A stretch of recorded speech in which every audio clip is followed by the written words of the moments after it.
Selamat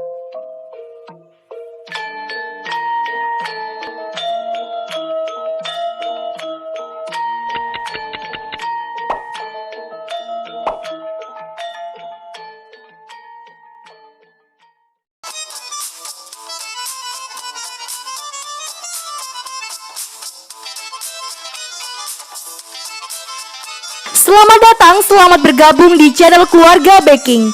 Pada kesempatan kali ini kita akan membahas produk frozen, roti, donat, Danish croissant, dan puff.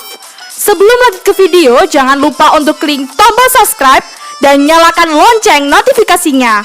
Tonton tuntas videonya dan selamat menyaksikan.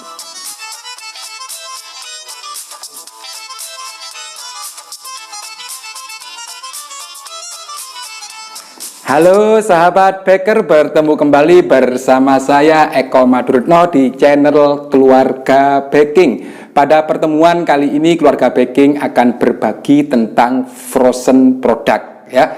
Produk apa saja yang akan di frozen, yaitu produk-produk yang beragi. Ada bread, ada donat, kemudian ada puff pastry, Danish croissant. Ya, semua produk yang beragi ya, apa itu roti tawar, apa itu bluder. Nah, itu teman-teman, apa pentingnya daripada frozen product ini atau produk yang difrozenkan, produk-produk beragi yang difrozenkan, yaitu produknya bread, produknya donat, produknya roti tawar, bluder, puff pastry sekalipun, croissant sekalipun, atau bahkan Danish, gitu ya. Tujuannya apa? Supaya teman-teman bisa atau dapat membuat produk-produk ini di waktu yang cukup.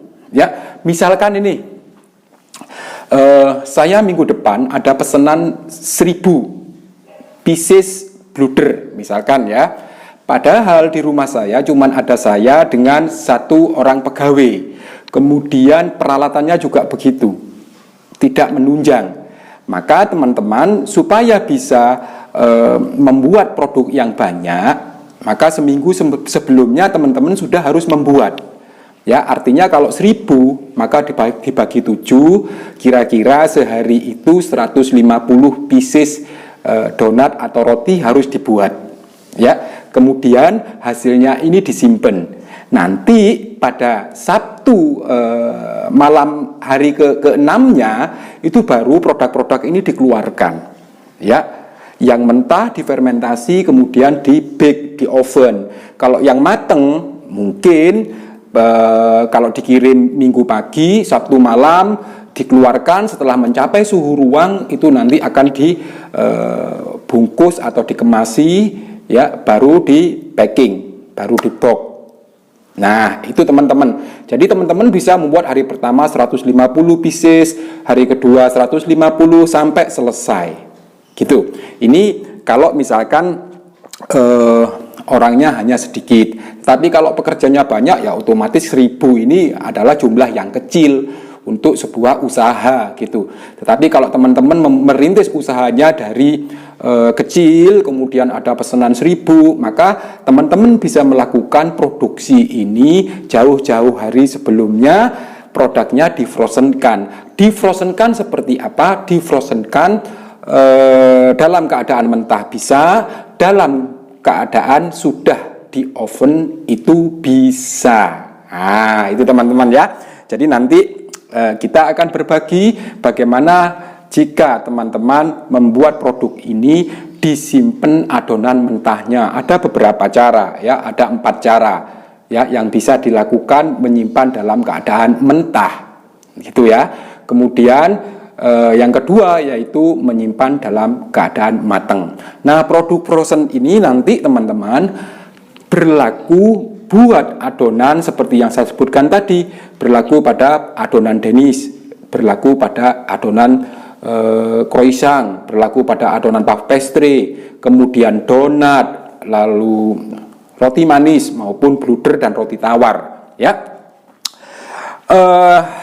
Akan segera saya mulai bagaimana sih membuat adonan produk ini.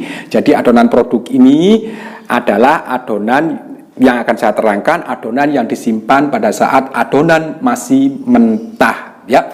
Yang pertama yaitu adonan yang disimpan setelah adonan difermentasi.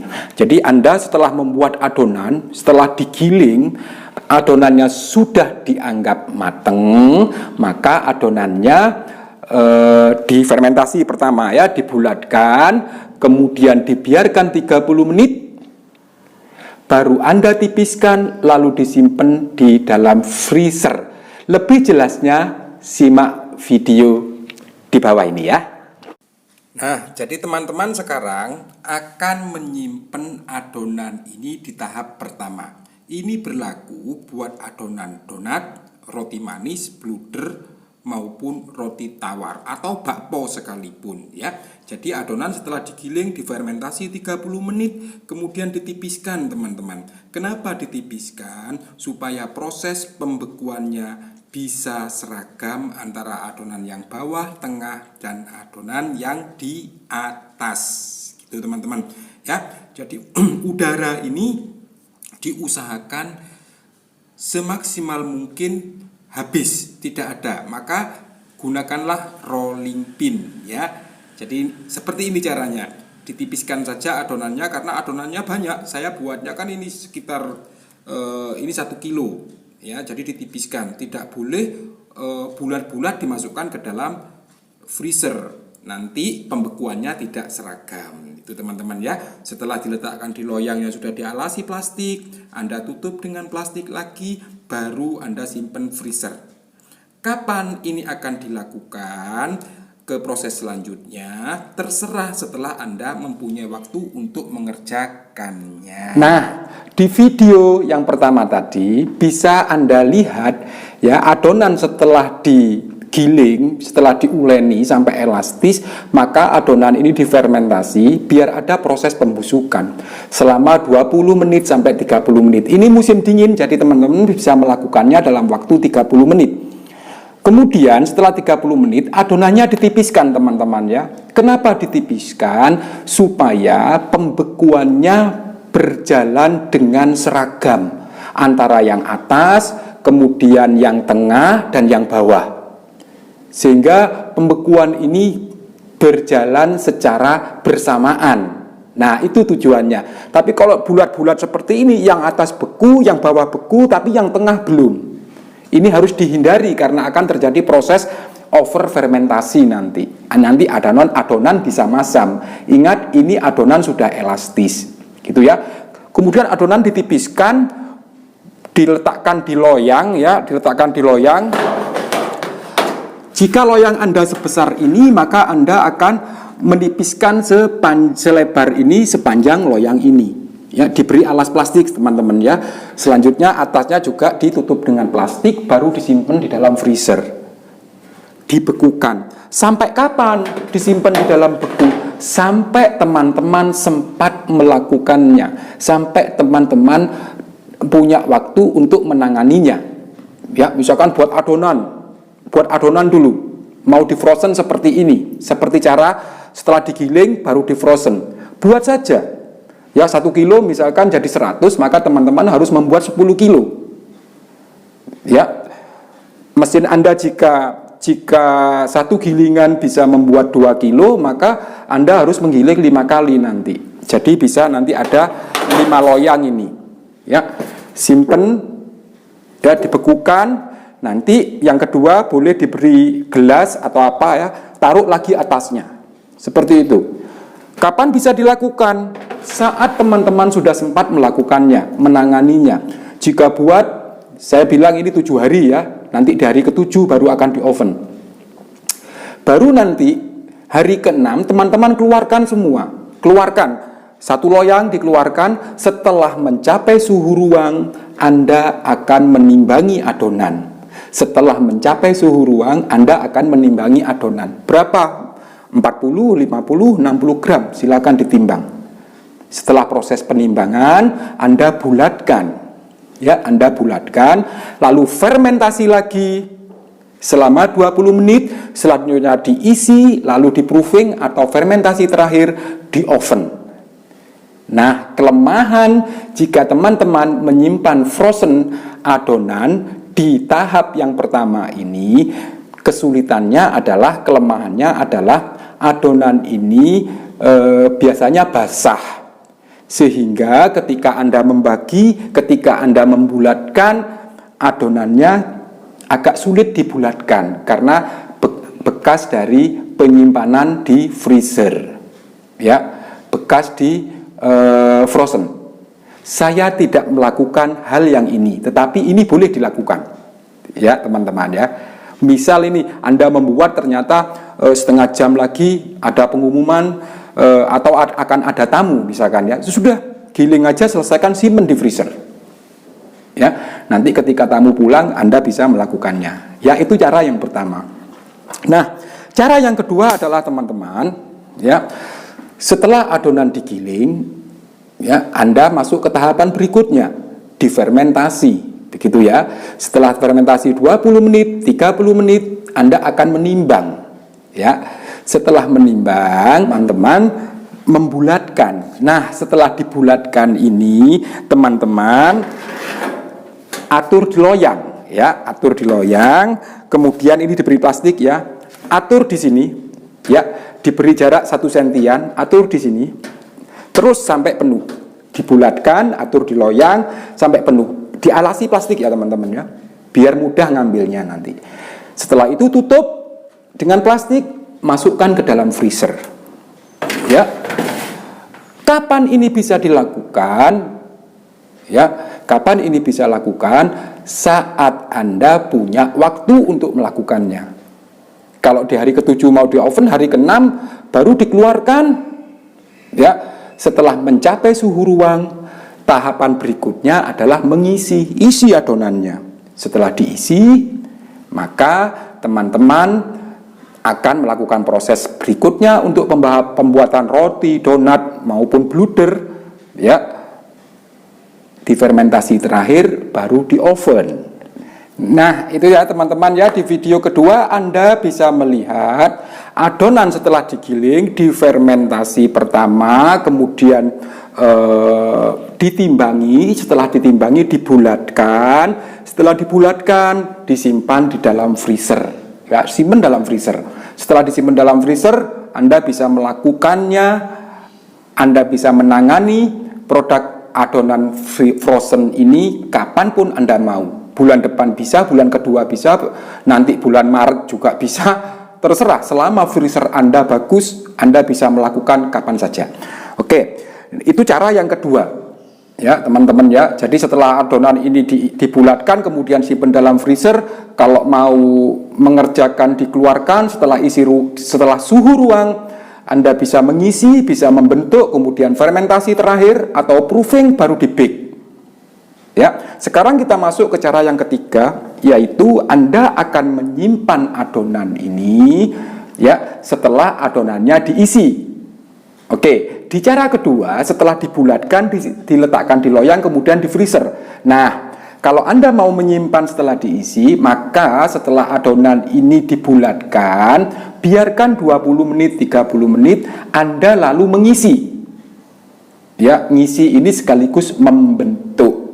Ya, setelah diisi, dibentuk, kemudian diatur di loyang. Setelah diatur di loyang, tutup plastik, simpan di freezer. Oke, untuk lebih jelasnya coba diperhatikan di video ini ya. Tapi di video saya cukup sederhana karena 4 tahun lalu saya selalu melakukan pembuatan produk-produk ini dengan cara yang ketiga ini. Ya, ada pesanan 2000 roti, 2000 donat, saya melakukannya dengan cara yang ketiga ini. Setelah adonan diisi atau adonan dibentuk. Nah itu ya, tetapi video yang sekarang ini nggak ada karena saya dulu nggak nyimpen videonya. Ini kalau saya buat lagi nanti kelamaan, jadi langsung aja saya terangkan saja ya teman-teman ya. Jadi setelah dibulatkan, diisi, baru disimpan di dalam freezer. Ya, nanti hari ke-7 misalkan rotinya mau diambil, hari ke-6 dikeluarkan. Ya, sesuai dengan kemampuan oven. Ovennya misalkan mampu, kalau oven saya ini mampu 40 kali 4, 160 roti ya. 15 kali 4 kali 2 ya. 120 roti sekali ngoven masuk 120 roti. Berarti saya akan mengeluarkan roti ini setiap masa pemanggangan roti itu 20 menit. Ya, jadi saya akan mengeluarkan roti setiap 20 menit itu sebanyak 120 biji. Ya, sekarang menit pertama saya keluarkan. Ya, saya atur, setelah 20 menit saya keluarkan lagi sebanyak 8 loyang, karena oven saya yang bawah itu 4 loyang, yang atas 4 loyang, masing-masing loyang isi 15, jadi total 120. Terus begitu sampai adonan di freezer itu habis. Nah, itu teman-teman ya. Oke, itu cara yang ketiga. Oke ya teman-teman ya. Jadi di video ketiga tadi adonan disimpan setelah adonan diisi. Saya selalu menggunakan langkah yang ketiga ini. Enak. Ya, jadi ketika adonan hari pertama saya buat 150, hari kedua 150, ya, nanti di hari ke-6 saya nggak perlu lagi memasukkan ke dalam freezer karena ini hari terakhir untuk mematangkan semua produk frozennya, gitu loh. Ya, jadi saya di hari ke-6 tidak lagi disimpan di dalam freezer. Gitu. Jadi saya sering melakukan atau pasti melakukan di cara yang ketiga. Itu teman-teman ya. Oke, yang terakhir adalah menyimpan adonan sudah dalam keadaan mateng. Oke, jadi adonan setelah mateng baru disimpan di dalam freezer. Bagaimana caranya? Caranya teman-teman, adonan yang sudah siap dikemas ini tunggu sampai dingin dulu. Ya, tunggu sampai dingin, lalu Anda mengatur di loyang boleh atau dibungkusi satu-satu boleh. Kalau saya enggak, ya, saya cari loyang yang saya ada loyang yang lebih tinggi dari ini, ya. Jadi tingginya seperti ini memang khusus untuk simpan freezer. Ya, jadi tingginya seperti ini, 8 cm punya saya. Jadi roti ini yang sudah matang, saya atur satu-satu. Tetapi setelah ini penuh, saya harus membungkusnya rapat-rapat, tidak ada sedikit celah pun. Tujuannya adalah untuk menghindari suhu dingin uap dingin masuk ke dalam adonan, karena ini nanti berpengaruh pada tekstur adonan setelah mencapai titik suhu ruang. Nah, itu saya hindari, ya. Jadi harus dibungkus rapat. Gitu teman-teman ya. Donat bisa Anda menyimpan dalam keadaan setengah matang boleh, tapi kalau setengah matang nanti orangnya akan menggoreng lagi. Kalau orangnya ini mau mengkonsumsi sendiri, mau dinikmati sendiri, enak dimakan hangat-hangat. Tetapi kalau donat ini akan digunakan untuk box, untuk kotaan, maka harus sudah mateng teman-teman ya. Setelah mateng, Sabtu ini dikeluarkan bergantian. Setelah mencapai suhu ruang baru donatnya dihias. Tetapi kalau roti nggak usah, setelah mencapai suhu ruang bungkus. Ya, jangan masih beku dibungkus, nanti terjadi pengembunan ya di dalam kemasannya itu. Jadi membungkusnya tunggu suhu ruang. Saya tidak melakukan atau kurang suka melakukan penyimpanan yang sudah matang ini. Kenapa? Karena proses penyimpanannya kadang-kadang memakan tempat karena jaraknya harus diatur yang benar. Kalau tidak, satu dengan yang lainnya saling menekan sehingga bentuknya berpengaruh nanti. Ya, ada yang kepencet gitu ya. Jadi cara yang terakhir ini saya kurang melakukan. Jarang, bahkan nggak pernah nggak pernah saya lakukan untuk itu, untuk penjualan. Tetapi kalau sekedar untuk oleh-oleh, saya mau pulang kampung, saya bawa bluder dan sebagainya, karena saudara saya banyak, kalau satu keluarga 10, saya keluarga besar di Jember sana ya, kalau 50 keluarga kan sudah 500 roti. Saya harus membuat dalam keadaan mateng, saya simpen di dalam freezer. Itu teman-teman ya. Jadi ini kayaknya sih nggak perlu, tapi bolehlah nanti Bagaimana sih nyimpen dalam freezer? Ya sudah, adonan matang simpan aja dalam freezer, ya. Nggak perlu video nih kayaknya. Oke teman-teman, itu yang untuk roti manis dan untuk donat, ya. Bagaimana sekarang menyimpan adonan mentah untuk produk-produk laminasi seperti puff pastry, croissant, dan denies. Kita simak yuk. Oke teman-teman, ya, itu cara menyimpan adonan mentah di dalam freezer dan adonan matang di dalam freezer untuk donat dan roti manis.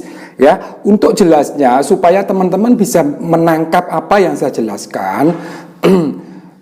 Bagi yang belum memahami, tutorial cara membuat donat itu sudah ada di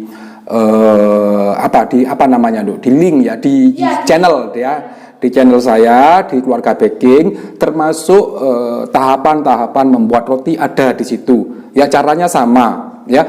Sehingga dengan melihat, dengan memahami itu dulu, nanti penjelasan tentang produk frozen ini akan jauh lebih mudah ditangkap, jauh lebih mudah difahami. Gitu ya, teman-teman ya. Baik, sekarang saya lanjutkan tentang penyimpanan produk laminasi untuk produk puff pastry, croissant, dan denies ya. Sama, ini juga sudah tayang di channel Keluarga Baking untuk produk puff pastry, kemudian produknya croissant dan denies ya, sudah ada. Nah, teman-teman, saya hampir 2 tahun selalu mendapat pesanan produk croissant dan denies. Ya, ini di salah satu sekolah itu selalu pesan, hampir setiap minggu memesan, dan jumlahnya tidak sedikit, paling sedikit 400 pieces. Ya, padahal saya tidak punya mesin croissant, maka croissant ini harus saya buat dengan secara manual, dan itu tidak mudah. Ya, memerlukan waktu yang cukup lama, sehingga saya menemukan metode yang mudah, ya, dengan cara membuat mudah tetapi hasilnya bagus dengan tenaga yang tidak terlalu berat. Emang agak lama ya. Nanti saya akan buat videonya yang mudah ini untuk teman-teman ya. Kalau kemarin saya buat video yang croissant dan puff pastry itu dalam jumlah banyak, itu cukup sulit, cukup berat. Tetapi nanti dalam kesempatan mungkin dalam bulan-bulan ini akan saya buat videonya yang mudah berbiji sehingga ukurannya bisa sama ya. Nah, ini juga sulit teman-teman ketika harus ada 600 pieces croissant. Harus dibuat antara saya cuma dengan orang yang membantu saya, misalkan 1 orang. Ini cukup sulit dan tidak semua orang bisa membuat ini. Ya, karena ini tergolong sulit ya, tergolong sulit. Maka saya akan melakukannya, membuat ini kembali lagi 600. Maka saya harus membuat kalau 3 hari, pesan hari ini mau dibuat 3 hari ke depan, maka saya harus membuat 200 biji setiap hari. Gitu ya, membuat 200 biji. Nah, cara menyimpan adonan ini sama. Ya, cuman ada sedikit perbedaan. Sama dengan cara menyimpan roti. Tetapi tadi yang pertama, setelah difermentasi, adonan ditipiskan, disimpan. Ya, proses laminasinya bisa dilakukan kapan saja. Proses mengisi lemaknya itu bisa dilakukan kapan saja. Oke, jadi Anda bisa menyimak video berikut ini ya. Anda bisa menyimak video berikut ini. Teman-teman bisa melakukan penyimpanan adonan ini sebelum diisi dengan corsfet atau pastry margarin ya. Jadi ini bisa berlaku untuk adonan croissant, denies, dan puff pastry. Adonannya ditipiskan dulu teman-teman, disimpan di dalam freezer. Memang khusus adonan ini harus dibekukan dulu supaya nanti bisa stabil suhu butter dengan adonan saat diberi butter. Akan tetapi tahap ini bisa dilakukan untuk proses pembekuan berhari-hari ya. Jika Anda punya waktu, baru Anda melakukan proses pengisian lemaknya. Begitu ya teman-teman ya. Jadi ini bisa disimpan kapan saja mau dikerjakan adonannya. Ketika Anda punya waktu boleh dikerjakan, boleh dilanjutkan ke tahapan pengisian lemak. Ya, jadi adonannya ditaruh dulu di loyang yang sudah dialasi plastik, kemudian tutup lagi dengan plastik, baru simpan di dalam freezer. Nah, setelah teman-teman menyimak video tadi, ya, adonan setelah digiling kemudian difermentasi, selanjutnya adonan ini setelah difermentasi 20 menit, 30 menit ditipiskan, ya. Ditipiskan, baru nanti diletakkan di loyang ini, ya, dialasi plastik, letakkan adonannya, kemudian adonannya dibungkus, letakkan di sini, simpan dalam freezer. Ya, simpan dalam freezer sampai kapan? Sampai Anda sempat melakukan ke proses selanjutnya. Apa proses selanjutnya? Yaitu proses pengisian lemak. Gitu teman-teman, ya. Jadi Anda bisa menyimpan adonan ini setelah difermentasi, tipiskan, disimpan. Baru dikerjakan nanti saat teman-teman sudah mempunyai waktu untuk mengisi lemak ke dalam adonannya. Itu cara yang pertama. Cara yang kedua yaitu teman-teman melakukan proses pengisian lemak yang sudah dilipat 2 kali, minimal 2 kali lipatnya. Ya, jadi diisi, ya, kemudian dilipat single atau single double boleh, baru disimpan di dalam freezer. Ingat, usahakan tipis, ya. Untuk jelasnya simak video berikut ini. Cara kedua untuk menyimpan adonan mentah yang akan dibekukan pada adonan puff pastry dan croissant ataupun Danish, yaitu disimpan secara beku setelah adonan ini diisi dengan coarse fat atau pastry margarin atau butter filling, ya. Untuk mengetahui cara pengisiannya silahkan ikuti tutorial cara membuat puff pastry, Danish, dan croissant. Nah, ini sudah dilipat seperti itu ya teman-teman ya. Nah, ini ada 3 lapis sudah. Ya, lipatan pertama ini sudah ada 3 lapis.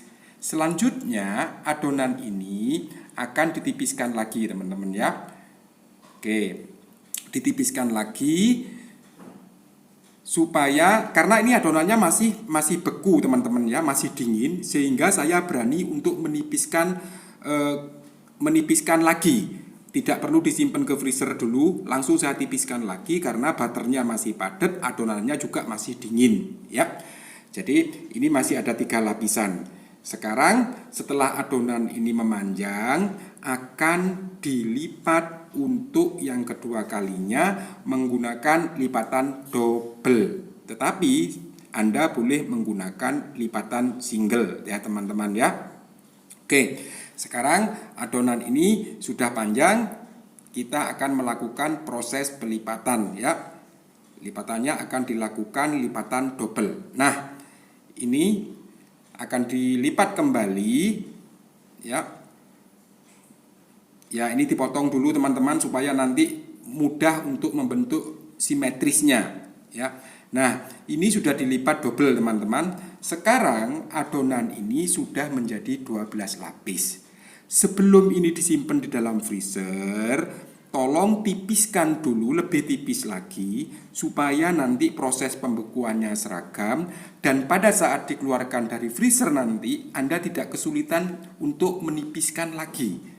Ya, lebih mudah, semakin tipis semakin mudah ya. Oke, tapi lihat kondisi, kalau kondisi adonan lembek ya cepat aja dimasukkan ke dalam freezer gitu ya teman-teman ya. Nah, ini akan segera dibungkus dengan plastik dan kemudian disimpan di dalam freezer ya. Ini sudah ada 12 lapis teman-teman ya. Oke, sekarang kita akan simpan dalam freezer sampai 1 jam atau 2 jam dulu. Atau kalau teman-teman mau 2 hari ya tidak apa-apa. Nanti setelah 2 hari Anda keluarkan adonannya, Anda tipiskan lagi seperti ini setelah mencapai suhu ruang ya. Jadi setelah dari freezer keluarkan adonan setelah mencapai suhu ruang atau sudah lembek, sudah soft, Anda tipiskan lagi seperti ini ya. Anda lakukan proses penipisan lagi sampai sepanjang yang pertama tadi, atau sampai adonan ini ketika dilipat tidak terlalu tebal ya. Oke, ditipiskan saja sampai jika dilipat tidak terlalu tebal. Anda nanti boleh melakukan lipatan ini boleh single, boleh double teman-teman. Terserah teman-teman ingin berapa lapis ya. Oke, dilipat double. Ini sekarang sudah ada 48 lapis teman-teman ya. Itu ya 12 tambah 12 tambah 12 tambah 12. Nah, supaya tidak terlalu tebal teman-teman, adonan ini sebaiknya ditipiskan dulu sebelum disimpan di dalam freezer ya. Simpan dulu di dalam freezer. Nah, jadi teman-teman, selain cara di video yang pertama tadi, Anda bisa menyimpan adonan mentah ini menggunakan atau di tahapan yang kedua, yaitu setelah adonan diisi dengan lemak, ditipiskan, dilipat, ditipiskan, dilipat. Boleh dilakukan yang kedua. Ya, yang kedua ini boleh, karena misalkan Anda sudah capek, simpan aja dalam freezer. Besok pagi kalau sudah nggak capek, keluarkan adonannya, setelah agak soft ditipiskan lagi, baru dilipat. Ya, yang ketiga ini baru disimpan di dalam freezer. Ya, boleh disimpan di dalam freezer. Setelah agak beku boleh langsung dikerjakan. Ya, atau disimpan di dalam freezer sampai kapanpun Anda siap mengerjakan ke tahapan berikutnya. Ya, untuk tahu tahapan berikutnya silahkan lihat tutorial cara membuat puff pastry, cara membuat Danish dan croissant. Sudah tayang, ya silakan dilihat.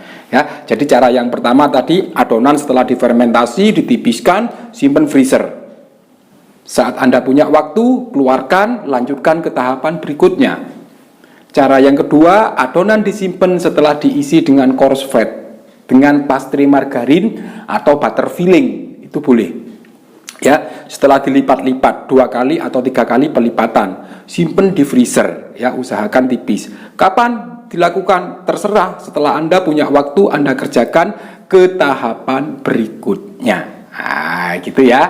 Jadi teman-teman bisa melakukan seperti itu. Ya. Nah, untuk cara penyimpanan adonan yang berikutnya adalah cara menyimpan adonan yang sudah dibentuk dan sudah diisi. Boleh diisi, boleh tidak, terserah teman-teman ya. Yang sudah dibentuk, intinya seperti itu. Itu disimpan di dalam freezer ya. Coba kita saksikan video yang berikut ini ya. Cara yang ketiga, teman-teman bisa menyimpan adonan setelah adonan ini dibentuk ya. Tetapi teman-teman tidak mengaturnya seperti ini. Teman-teman mengaturnya jaraknya lebih dekat lagi, jaraknya sekitar 1 sentian ya teman-teman. Kemudian tetap dibungkus lagi dengan plastik atasnya, baru disimpan di dalam freezer. Ya, bisa 7 hari, bisa 7 bulan, terserah kapan Anda akan ngoven. Maka misalkan hari ini akan ngoven, hari ini dikeluarkan, tunggu sampai mengembang ya, sampai suhu ruang sampai mengembang, sampai cukup waktunya baru di oven gitu teman-teman. Jadi langkah ini adalah langkah yang paling sering saya lakukan. Sekarang teman-teman sudah tahu bagaimana cara membuat croissant, cara membuat puff pastry, cara membuat Danish. Jika Anda mempunyai atau mendapat pesanan dalam jumlah yang banyak, ingin melakukan menyicil pekerjaannya sedikit demi sedikit, sehingga pada hari H teman-teman tidak kewalahan. Ya, jadi yang pertama, Anda bisa menyimpan adonan di dalam freezer. Ketika adonan keluar dari mixer, kemudian Anda fermentasi, lalu Anda tipiskan, simpan di freezer. Keesokan paginya baru Anda lakukan ke tahapan berikutnya. Apa itu? Ngisi lemak. Ya, Anda bisa menyimpan adonan ini secara beku pada tahap kedua, yaitu setelah diisi lemak, ya lipatannya 2 atau sudah 3 kali, simpan di dalam freezer. Ya, kalau sudah tidak capek, entah sehari, entah 2 hari, entah setengah hari, baru adonan ini dikeluarkan untuk dilakukan proses selanjutnya. Apa itu? Proses menipiskan yang terakhir untuk dibentuk, untuk dipotong-potong. Ya, teman-teman juga bisa menyimpan adonan mentah ini pada tahap ketiga, yaitu ketika adonan sudah dibentuk. Croissant yang plain ya dibentuk seperti tapal kuda, yang isi coklat yang mungkin agak panjang, yang Danish bulat atau yang isi buah, silahkan. Yang puff pastry sudah dibentuki, sudah stick keju sudah dibentuki, simpan dalam freezer. Ya, pada mendekati hari-hari pesanan tinggal ngoven saja. Itu teman-teman ya. Jadi silakan saja teman-teman, nanti kalau tidak jelas ditanyakan supaya lebih paham, tonton tutorialnya dulu supaya mudah memahaminya ya. Kalau ada masukan silakan disampaikan saja, harus bagaimana sebaiknya, monggo. Kemudian jika teman-teman suka dengan video ini, saya dengan senang hati dengan mengucapkan terima kasih kalau teman-teman mau berbagi link ini pada sahabat-sahabat Anda supaya Anda juga berperan untuk mengumpulkan pundi-pundi pahala gitu teman-teman ya. Terima kasih sudah mau bergabung dengan pengetahuan cara menyimpan adonan roti, donat, kemudian bluder, termasuk Danish croissant dan puff pastry. Sampai bertemu kembali di tutorial atau di sharing pengetahuan-pengetahuan yang lainnya. Salam baking bersama saya Eko Madurutno di Keluarga Baking. Dadah.